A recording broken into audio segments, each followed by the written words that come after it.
You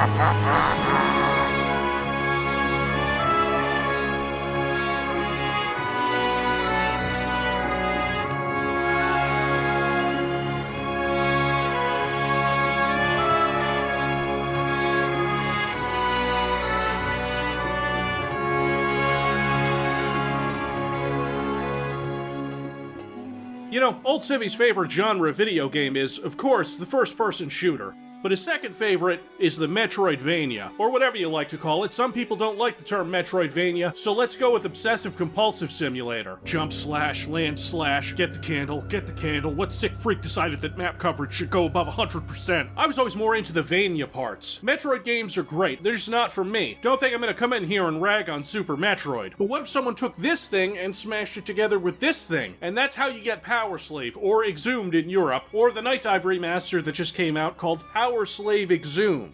It's a good name though, that's cool. And I know you want me to talk about the Build one, because the game came out on PC for MS-DOS running on the Build engine, and I will. I'm going to devote a huge chunk of this video to talking about that version after we're done with the original version. It's complicated. See, Lobotomy Software released this game on the PlayStation 1 and the Sega Saturn, the Saturn port being considered the best as far as I can tell, and so this Night Dive port attempts to put the best elements from the console versions into one package. And I'll say right now, it's a fine port, runs really well, another killer release from Night Dive, but understand that this video is coming from the perspective of someone who was a little more familiar with the DOS version that ran on Build. Although I never actually finished that game before doing this video because I usually got bored. The Sega Saturn release came out in 1996. Some of you watching this video might not have been alive during a time when Sega made home consoles, and just like the executive that said that the only Marvel property anyone would care about is Spider-Man, it was quietly murdered by Sony. But this weird FPS hybrid about pharaohs and aliens in Egypt gained a cult following, and people were a little disappointed that the DOS version that came out was more of a traditional shooter on the same engine that was, at the time, famous for being able to pay strippers, use urinals, and make things blow up good. The console versions of Power Slave ran on Lobotomy's own engine, the Slave Driver engine. Lobotomy also used the engine to make ports of Quake and Duke Nukem 3D for the Saturn. So, up first, we're doing the Night Dive re-release, and no, I'm not going to cover 4 different versions of this game for this video. Please leave a comment about how I'm a lazy hack who didn't feel like structuring a 2-hour-long video essay about the differences between the re-release, the PlayStation version, the Saturn version, the Build version in DOS, the Build version in GDX, the Build version in PC Exhumed, the Raze version, the port to the Wonder Swan, the port to the Wonder Swan Color, the version that ran exclusively on the TI-86, or the one that was on the arcade machine in the 1997 film Grosse Pointe Blank.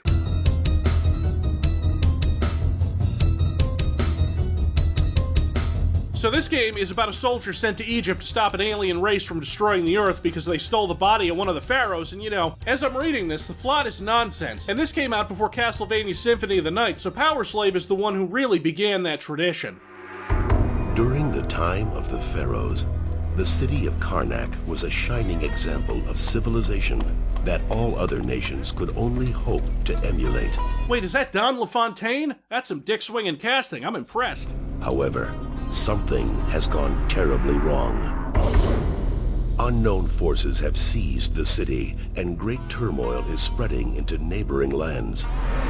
The great power of this new empire is quickly crushing the best forces the human world has to offer. I'm gonna let that one slide, but if they do it again... The only known information about this crisis came from a Karnak villager found wandering through the desert miles from his home, dazed, dehydrated, and close to death. Terminator 2, Judgment Day. This time, he's back. For good. Trust me.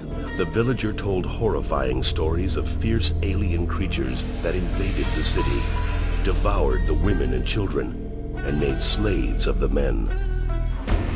You have been chosen from a group of the best operatives in the world to infiltrate Karnak. Yeah, we got the player in the middle there, Burt Reynolds, Indiana Jones, Russian Tank Girl, Arnold again, Solid Snake, and Ian Paul Freely. It doesn't matter, the helicopter crashes and everybody else dies, it's just you and a machete. Nice port though, very slick, although this game doesn't make the best of introductions. This is all very cool for 1996, even if it feels a bit weird, and stuff doesn't really make any kind of logical sense. You've got a health bar and a weapon power bar, not ammo, a bar that runs comes out. Your weapons don't reload like in the PC version. The enemies flash white when you hit them, which definitely feels like a thing out of a console game. It's fine, I don't have a problem with it. Every enemy so far feels like it takes one more bullet to kill than it should. And the only enemies you'll see in this first level are these annoying little bugs. A common complaint I've seen about this game is the fact that a lot of the early game is fighting these little bastards and other small annoying enemies like these wasps or these birds, and on the normal skill that's true. On hard, the game adds these Anubis zombies in the first level instead of waiting until the second. There are 3 skill levels, normal, hard, and pharaoh, but from everything I've found, hard and pharaoh didn't exist before this port. So Night Dive added 2 more difficulty levels with different item and enemy placement and other gameplay tweaks because they really love Power Slave. I didn't even see extra difficulty levels in the Power Slave EX port from 2015 that got taken offline that I've had on my hard drive for the longest time. I played a bit of that before and knew some of what to expect from this remaster, but this new release certainly looks better. Doesn't take long before you talk to Ramses' ghost. Welcome, mortal. I am King Ramses. When my body was laid to rest here, my name was not forgotten, and my spirit was blessed in the realm of the dead. For centuries I lived in splendid afterlife among the most powerful gods of the world. Now, my eternal sleep has been broken by a savage race of creatures known as the Kilmat. These beasts have stolen my mummified corpse and are draining the power from it to use as their own. I've never gotten a corpse to put out more than 15 watts, so I don't know what you're talking about. It is you, Great One, that must do justice for the sake of mankind and shun this evil. Seek out the 6 treasured artifacts that once adorned my tomb, given to me by the most powerful gods of Egypt. They too have been stolen and scattered across the valley, and are highly guarded. These artifacts hold great powers and will help you on your journey. Ramses isn't just here to deliver exposition, he'll also tell you where to go next, because the game lets you go between levels by camel. Truly the most dignified way to travel. Off to Karnak we go, where we meet our Anubis zombies, their projectiles, and a weird quirk of this game that I don't understand. The player's hitbox is roughly twice the width of what you'd expect from an FPS game, for reasons. And that's not really something Night Dive could change because the levels themselves are all built around the player not being able to access certain areas. And if he could just squeeze through a 3-foot gap, then the whole thing would be ruined. Unfortunately, this also makes dodging projectiles in a hallway completely impossible. It's weird, right? You'll notice it constantly as you're trying to open containers which might have weapon power or health in them, or maybe they'll have an enemy in them, or a power-up, or as the game goes on, maybe they'll just fucking kill you. And I think that the traps inside of these containers get worse with each of the artifacts you collect. I've gotten one and they started putting giant hornets in them, which aren't a problem in this version of the game. Okay, Karnak Sanctuary, where you'll be getting the machine gun. This is your workhorse of the game, you'll be using it a lot, and I couldn't be happier because I love this thing. Across all versions. In this one, it has this weird 3-round burst thing going, whereas in the DOS version and others, it's more like automatic fire. But the feel, the sound, the impact of it, uniformly great. So much fun. Couldn't be happier with it.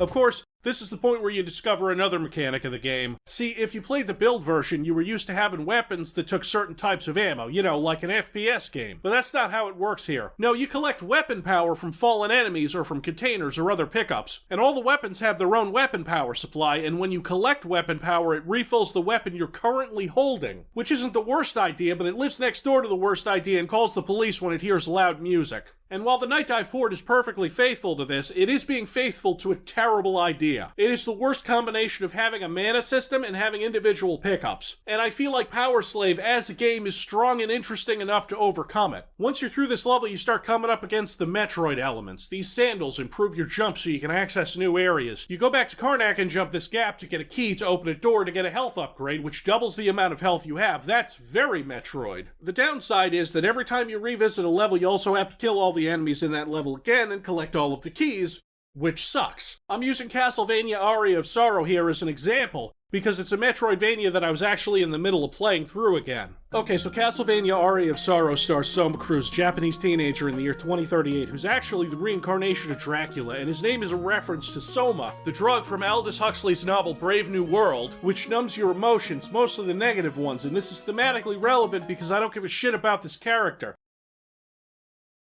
He has a really cool coat though. True to that genre, when you re-enter a room, all the enemies are back and you have to kill them again. Which works better in this game here because, for example, you can breeze through earlier areas at walking speed when you've leveled up and gotten better equipment. Power Slave is a bit limited in your ability to move through enemies like that because for one thing, you're in a 3D space, and for another, your weapons can only be so effective against the enemies and they don't have infinite ammo. While your movement in this game gets significantly upgraded over time and it allows you to jump higher or fly around so that traversing the areas again is quicker and easier, the enemies are still going to be there and there's still going to be about 10,000 little bugs scurrying around to be annoying. Don't get me wrong, I'm a little charmed by the twist that this game is putting into the formula. It's 1996, right? FPS games were still a young genre, and this was radically different than what we'd seen previously. Like, the most impressive FPS game to come out by this time, I think, was Duke Nukem 3D, which was released only 9 months earlier. Power Slave is a cool experiment with merging the two styles, but I think it could have used some refinement, although you don't see a lot of FPS Metroidvania titles. What is there, like Vomitorium? While you're running back and forth between levels, you'll also want to find pieces of a transmitter so you can get the good ending. I did, so I don't know what the bad ending of this game looks like. I did not collect the dolls, so I don't know if they let you play Death Tank. Sorry kids, I didn't know when I was playing this. Moving on. Sobek was a crocodile man, so naturally his power-up allows you to hold your breath underwater for longer than the default, which is, and I shit you not, about 5 seconds.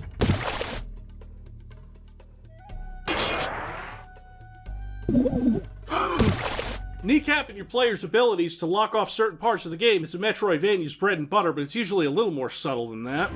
A deep cavity has been excavated in the south, where there's rumor of a fierce weapon that engulfs its victims in a breath of fire. Okay, but the swimming. We were doing the swimming lessons, and now...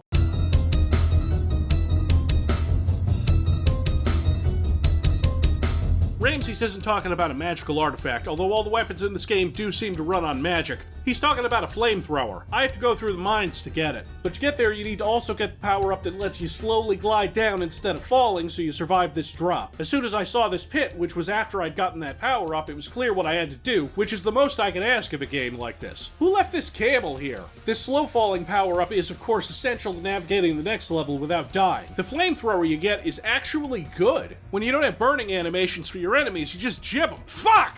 What's the name of the Egyptian god of random drops that's fucking me over right now? I'm surprised Ramses didn't tell me about this other powerful weapon that seems like it's some kind of magic. These grenades. These are more mission critical since you can blow up walls with them. When I get to the Well of Souls, a level I visited more times than I care to recall, I hit a roadblock. See, you have to grab this key from behind a wall hit by a fireball trap, and then avoid the fireball trap, and as I've mentioned previously, the hitbox of this elite soldier man is similar to that of a mancubus wearing a mascot costume. And then, attempting to get through spaces that you would expect to be able to pass through in literally any other FPS game. This is especially weird when you're dealing with the melee enemies, the fish being the prime example. Sobek, you've betrayed me! Now we're chasing the power-up that'll allow me to walk on dangerous surfaces. In this version of the game, green slime or lava are basically instant death. In this kind of game, instead of finding a way to change the level in your favor to progress, like hitting a switch to raise a bridge, you have to improve yourself. The power comes from within us, to not immediately die from stepping into liquid hot magma. In this quest, I have to clear out the Thoth Treasure Reliquary. This is another level I had to visit a few times because after you've got all your big power-ups, the exit to the final stretch of the game is here.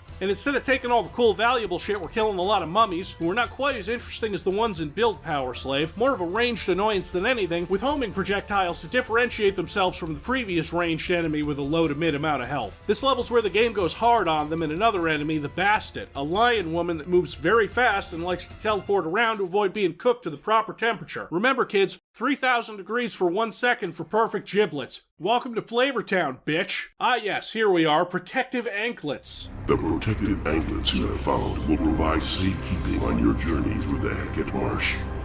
A great palace that has been swallowed by the sea awaits you on the other side.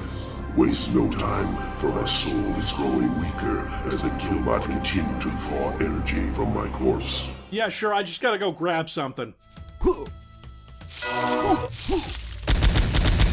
There we go. Now, what were you saying? Flooded palace? Swamps? This is a lot greener than the rest of the game. I dig it. This Cobra staff is basically a rocket launcher. We get homing projectiles now, too. My only complaint about this weapon, and some of the others, but mostly this one, is that it has a little animation it plays every time you select it, so you gotta wait before being able to use it, making it difficult to use immediately in a fight. And if you want to use it on a melee enemy that closes distance quickly, you might as well forget about it since you'll just hit yourself with the splash damage by the time the snake has had its coffee and woken up.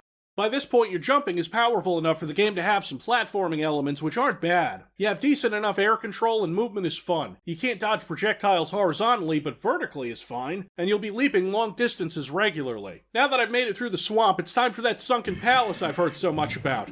What's going on with, Sobek?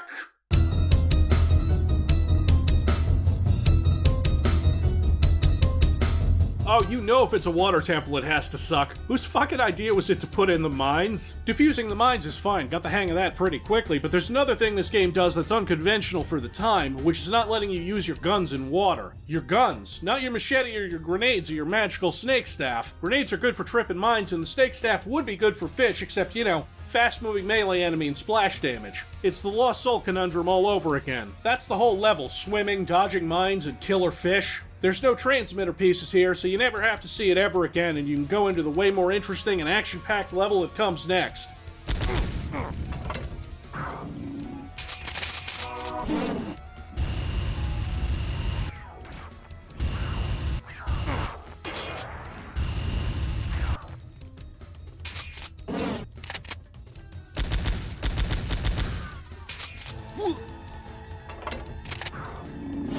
Enemy variety might need some work, but otherwise, good shit. All this has been leading to the boss, Selkis. And the bosses in this game aren't exactly challenging. Possibly more challenging when using a controller. In fact, I'm sure they were. Look at this thing.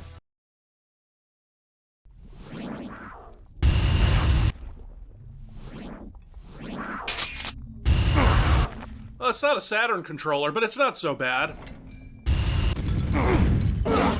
But I still died once to this boss because you have to manage your ammo very carefully. There are a couple of places you can resupply, and if you don't have anything to blow open this wall so you can get the ammo power up here, you're shit out of luck.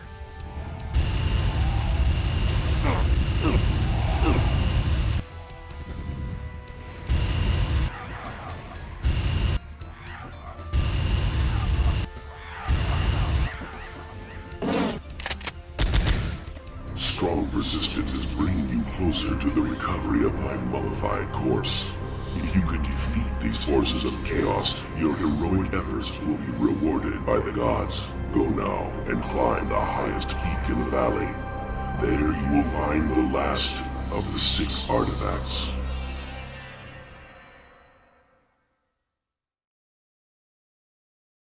I can pass through these green force fields now, which eventually leads me to magma fields. This transmitter piece is just right out in the open.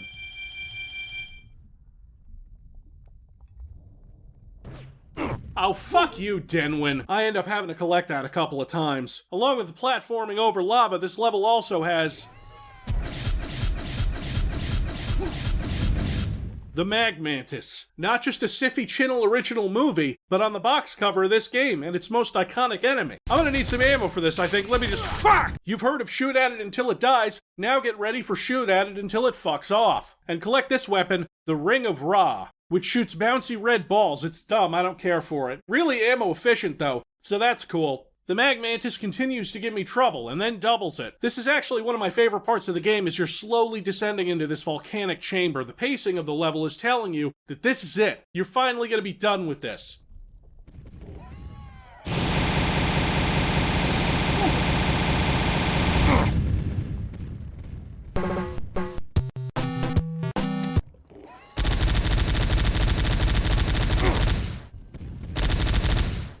This game does take a while to get going, and when it does, I can understand the appreciation of it and why people have been trying to get this remaster to happen for like a decade. This trial by fire gives me the Horus feather so I can effectively fly. I can't ascend while flying, and the control is a little strange. You jump, you then hit the jump button again like you did with the slow falling, except now you don't fall. It works, and the rest of the game is designed around this power-up. This is that point in the Metroidvania game where you go back and collect all the shit the game wouldn't let you have before because you can access pretty much any area, so that means clearing out the Nile Gorge again and going through the entire thing because the entrance is on top of a cliff you can't get back to. Cool. So I pick up this transmitter piece, followed by revisiting the deserted slave camp to grab a piece behind a suspicious wall texture that I can blow up.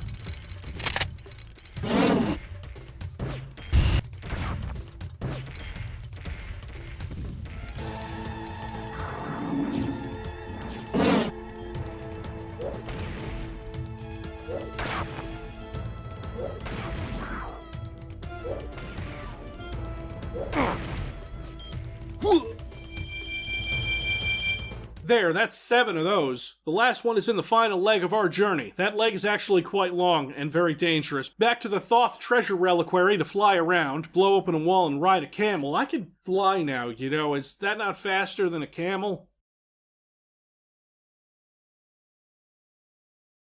It's time to make these alien bastards pay for stealing the mummified corpse of King Ramses. It turns out that the weird hitbox stuff doesn't matter as much when you're airborne. You will be for most of this level. It's pretty fun. Transmitter is completely assembled and I've sent out a distress signal. They're not coming to pick me up just yet. I have to travel to the Kilmot colony, this thing that has been looming ominously on the map screen this whole time. I don't like the look of it. Aesthetically, I do, because it's not brown and sandy like 75% of this game. This is where I get my first look at the massive alien city they've built in the middle of Karnak Valley. It's worse than I feared. They've turned everything to Joker colors. All the lasers make a little more sense now. The advanced alien race is still very weak to machine gun fire, so we're in the clear on that. I'm actually kind of surprised they go down this easy. Everything's going well until this room. This is it. This is the most difficult part of the game.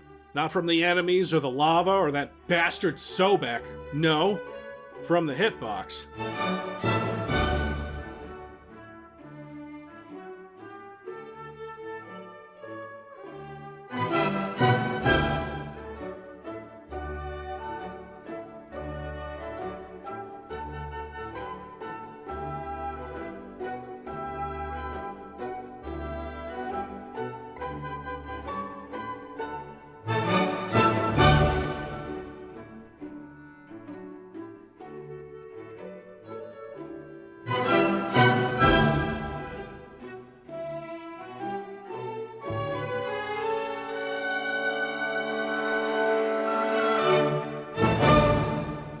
Would you ever expect that you have to grenade jump out of this room? Because I didn't, and I'm not sure that's how I'm supposed to get through. It was quicker than whatever the game may have intended. The final level opens up with this very unhappy looking stone gentleman guarding a pyramid that leads to the final boss. Your powers get taken away, which is fine, I guess. You don't really need to fly for this part.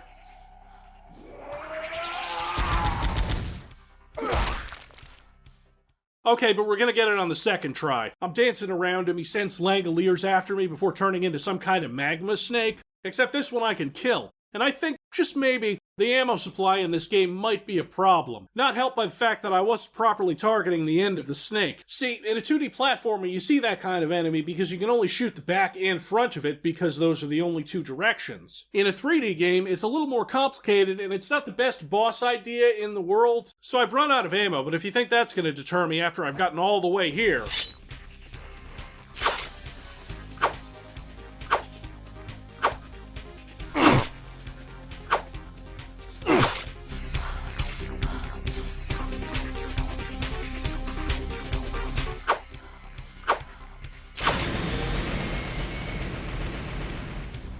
Listen to me now, and I will give you my kingdom on earth. You shall stand at the head of the living and wear the sacred crown of power and supremacy. You will rule everything on which the eye of the sun shines. The praise of all nations will be laid at your feet, and you will live forever, because I have given you the gift of immortality.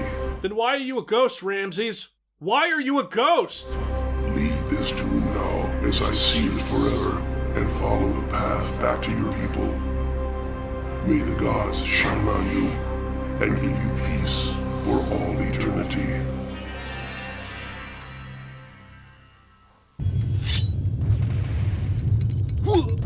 Oh, okay, we've got to escape. I'll just... When does that immortality kick in?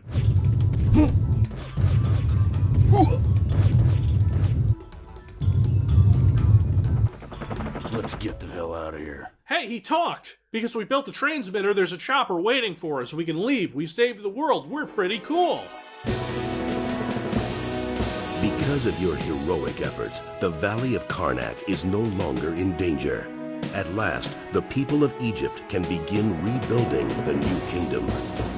The world rejoices, and a huge ceremony is held in your honor. A renewed sense of peace and happiness is adopted by everyone on Earth. Several centuries later, your immortal power is proven superior to all other living creatures, and you become King of the World. What? What? not sure you can get a better ending than you're an immortal god person who becomes king of the world forever. That's what the Iron Maiden song was about, right? How awesome it is to be king. All in all, I'm glad I played this because there's a lot of fun to be had after the initially lame, boring, bug-infested early chapters. Let's see how the PC version turned out. I didn't realize until about halfway through this game that I'd never finished it before. It is such a wildly different game from the console version that they could have called it something like Sergeant Sand and no one would have fucking noticed. Okay, so all the sprite work is basically the same. In terms of build engine games, it's not in the holy trinity, obviously, but I don't hate it as much as I hate Redneck Rampage, and it wasn't designed by Capstone, the pinnacle of entertainment software, so the parts that hurt aren't as acutely painful. More of a dull throb, a very dull throb. Build Power Slave starts off better than the console version, not the intro. The intro is Don LaFontaine reading some on-screen text in front of a still of Sergeant Sand jumping from his crashing helicopter. And he talks. That's right. Not as much as other build engine protagonists, he's a little bit more modest, and the one-liners aren't exactly good. I get the feeling that they licensed the build engine and felt obligated to give him some lines in order to spice things up a little bit. I love the title screen.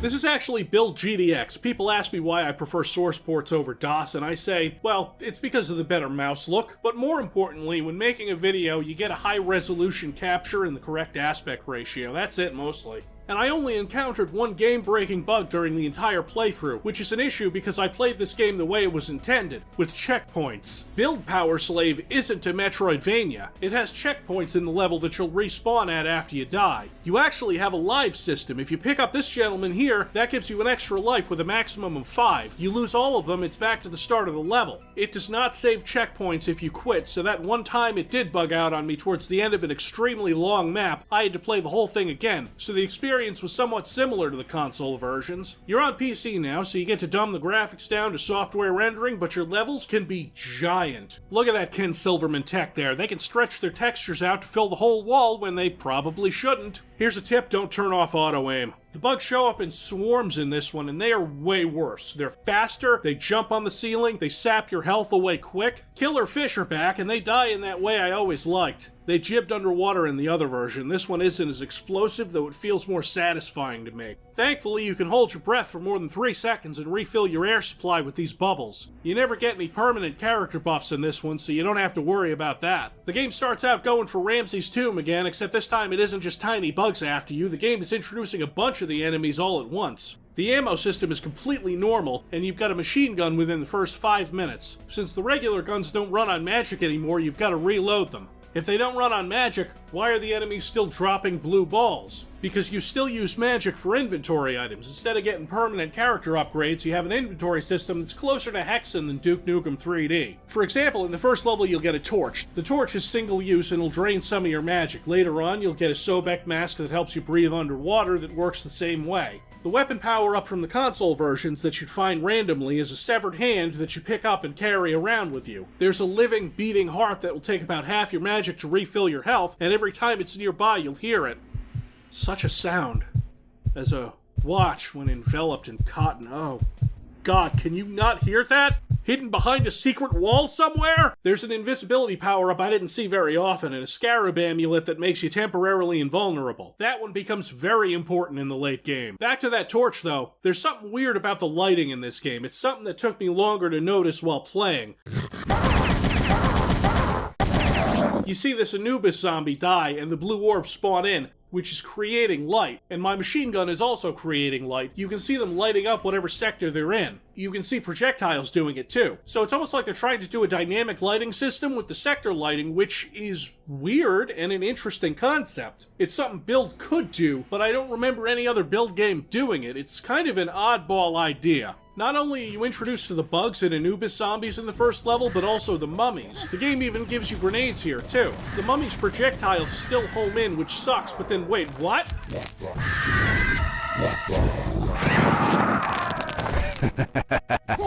You think you're dying since you get instantly mummified. Now that's a power-up. Use that staff and it's arguably the most effective attack in the game. I don't know why it's here, but it's cool. The mummies have another trick that I absolutely hate, which is when they tap their staff, they do an area of effect attack that'll resurrect other mummies in the area. And sometimes that's a lot. By the end of the first level, we're already in a room surrounded by treasure. I'd say we've won, but I still have like another 6 hours of playing this ahead of me. Ramsey shows up to give you this unvoiced, abridged version of a story. I don't know why he doesn't talk here. He talks in the DOS version.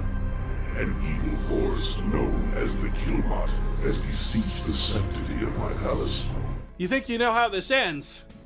You have no idea. A lot of what I can say about Build Power Slave is that it's good enough. It's not spectacular, except the machine gun, which is so good I want to leave it a tip. And a lot of the time, it is a mundane slog of key hunting, shooting the same enemies over and over, even if they are introduced faster than in the other version. We're already meeting the Lion Girls here, who are given actual death animations instead of just jibbing. They turn to stone and fall over. Look, I've already gotten the flamethrower, which follows the proper rules of video game flamethrowers, and unlike the console version, it sucks. The splash damage is brutal, it seems to do less damage overall, and it eats through ammo just as quickly.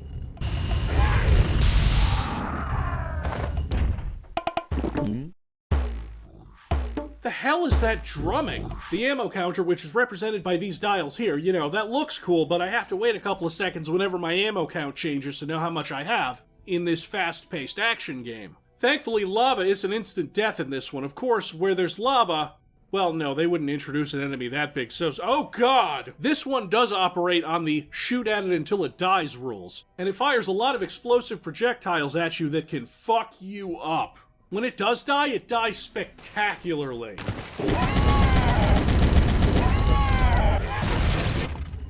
Because most of the weapons and enemies have been introduced by level 3 and most of the levels are brown Egyptian ruins, a lot of this game kind of runs together. There's about as much platforming in this one as there is in the console versions, except your jump sucks and falling damage kicks in if you fall farther than 3 feet. It can be a little misleading since you don't take a ton of fall damage, maybe even less than the console version. They do have some cool additions, like these death graphics.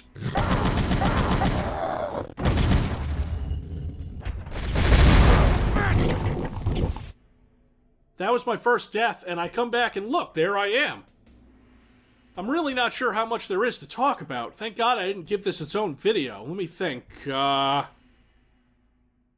Yes, that. Introducing all of these elements early in the game kind of kneecaps the pacing. Lobotomy up to this point had one game under their belt, and it wasn't a more traditional linear shooter like this. Levels will alternate between being a cohesive experience to being an incomprehensibly large mess of brown bricks, and I don't mean to keep picking on the water-themed levels, but this one felt like an eternity, and the irony of the jump being trash stopped being funny real quick. Props to Lobotomy for remaking their game with entirely new levels and a different engine and releasing it a few months after the original, but damn, this is dull. This level goes from a water temple to ruins to a giant canyon section, and there is no reason whatsoever for it to be so goddamn big. I'm usually all about constructive criticism, but whoever designed this level can throat my scrote. I spent so much time going through this canyon, taking fall damage, getting turned around and thinking I'm going the wrong way, only to eventually end up at the start of the map to get this key.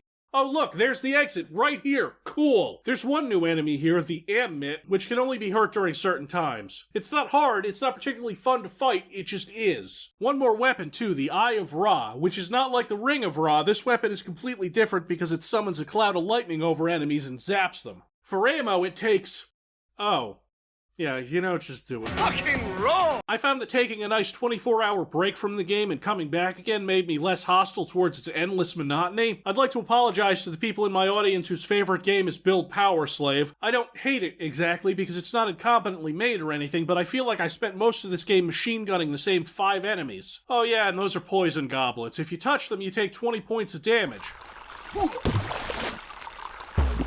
What the hell is that drumming? Oh. I want to play the game that's going on in there. Will you look at this? Power Slave has more titties in it than Duke 3D did. The Killmot are a little bit harder to deal with. They seem to fire a lot faster, and of course, they were introduced way earlier, so the alien stuff towards the end of the game is a little less impactful. The bosses aren't exactly the same in this version either. For one thing, Set is a fast bastard. I guess he doesn't like the drums either.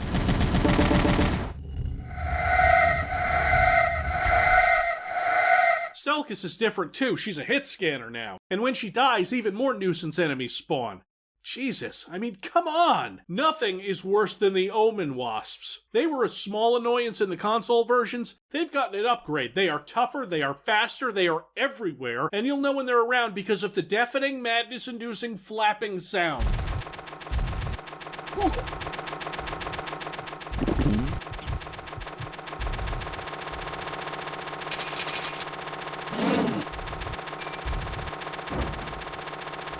Dear God. Once you reach the alien levels, while they're not as pretty as the console versions, and are kind of completely different and have more of a Giger vibe than a Joker one, it was making the game interesting again, not just more tombs full of mummies. This, of course, leads to the final boss of the game in a simultaneously more interesting and less impressive arena. It's fine, but the feel of everything is totally different. Let's juice up our guns and show them the power of the gods of Egypt, I guess.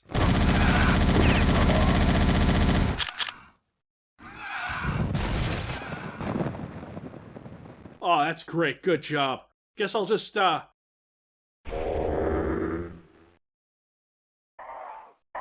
we're doing this again. Okay. I guess the big boss is all polished off. Nothing more to do but become an invincible god king who lives forever. I mean, it's felt like forever playing this. Looks like I'm about to send a distress signal on this old lobotomy laptop and... Incoming message. Our latest scans show that the alien ship is powering up apparently in an effort to leave. That's good. The bad news is that they seem to have left a device behind, and all evidence says it's going to blow a big hole in our fine planet. A squad is trying to dismantle it right now, but no luck so far, and time is running out. Okay, so we're letting them handle it. Get aboard that craft now before it leaves, then find and shoot all the energy towers to gain access to the control room. Why?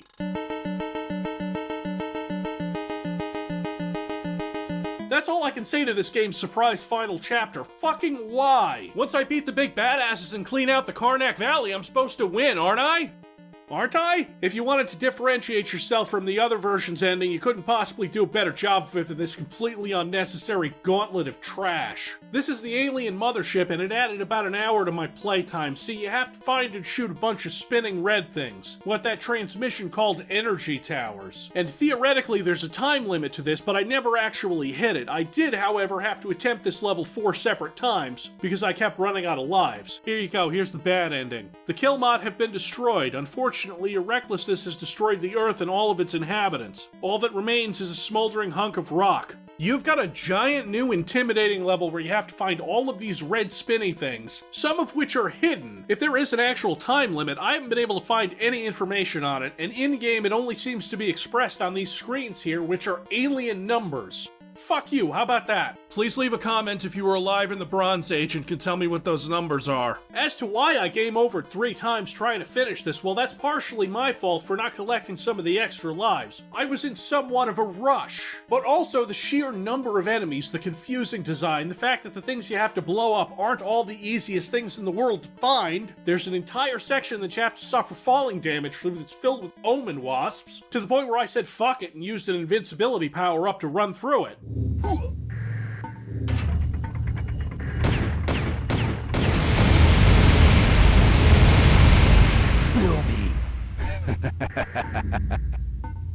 The Killmot have been defeated and you single-handedly saved the Earth from destruction. Your bravery and heroism are legendary. Great. That's Power Slave, kids. I'm fondly looking back on becoming a living god and ruling the world and not being stranded on an alien ship launching away from Earth. Though I guess that's a better sequel hook. So, cool premise with a bad start and a stronger ending on the console versions, and a good start but a maddening ending to the DOS version. I wasn't expecting them to be quite that different. Now that I'm free from all these ancient Egyptian curses and... oh, no, we're doing this now. How are you doing on that worldwide nuclear holocaust, Civvy? I've hit a little bit of a snag on that front. You might be able to tell if you look around here. All who dwell among the living face adversity. In my battles against Syria, as we fought bravely against the Hittites and their treacherous... Oh my god, if I have to hear one more story about Muatali, I'm gonna start taking my meds. Shut up, I'm doing it!